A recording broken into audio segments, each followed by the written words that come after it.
The Broken Toy. Once upon a time in a small village, there lived a little girl who had a favorite toy.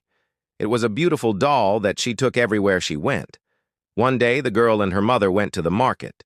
The girl was playing with her doll when suddenly it started to rain heavily. The girl ran to her mother, who was busy shopping, and hid under her skirt.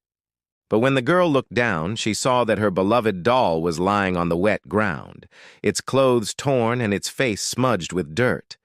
When her mother noticed what had happened, she said, "Oh, my poor doll. It looks like it's completely broken." The girl cried and begged her mother to fix the doll, but it was no use. The mother was too busy and told her daughter to stop crying and be a good girl. So the girl took her broken doll home and cried herself to sleep. For the next few days, all she did was cry and stare at her broken toy. She was so sad that her parents were worried about her. Then her father had an idea. He took her broken doll and went out, leaving the girl and her mother at home. Meanwhile, in a small hut on the outskirts of the village, a poor boy was trying to fix a radio. He was an orphan and had no one to take care of him. But he didn't feel sorry for himself. Instead, he spent his days collecting scrap metal and broken appliances, which he fixed and sold for money. One day, while rummaging through a pile of trash, he found the girl's doll. He took it home, cleaned it up, put new clothes on it, and fixed its face. Then he put the doll in a basket and went to the market to sell it. As he walked through the village, he saw the girl sitting on a porch, hugging her knees. He stopped and asked her if she had lost something.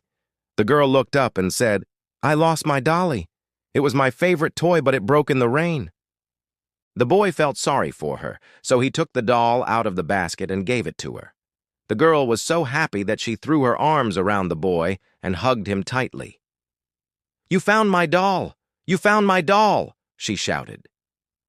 Then she ran inside to show her parents. When they saw that the doll was fixed, they were very grateful to the boy. The girl's mother wanted to give him some money, but he refused. Instead, she asked him, "What would you like?" And he said, "I would like to have a new home." The girl and her parents were very happy to help him, and they all moved into a big house together. And from that day on, the boy never had to feel poor or lonely again, because the girl and her family loved him as if he were their own son. Moral of the story: small acts of kindness can heal someone's deepest pain.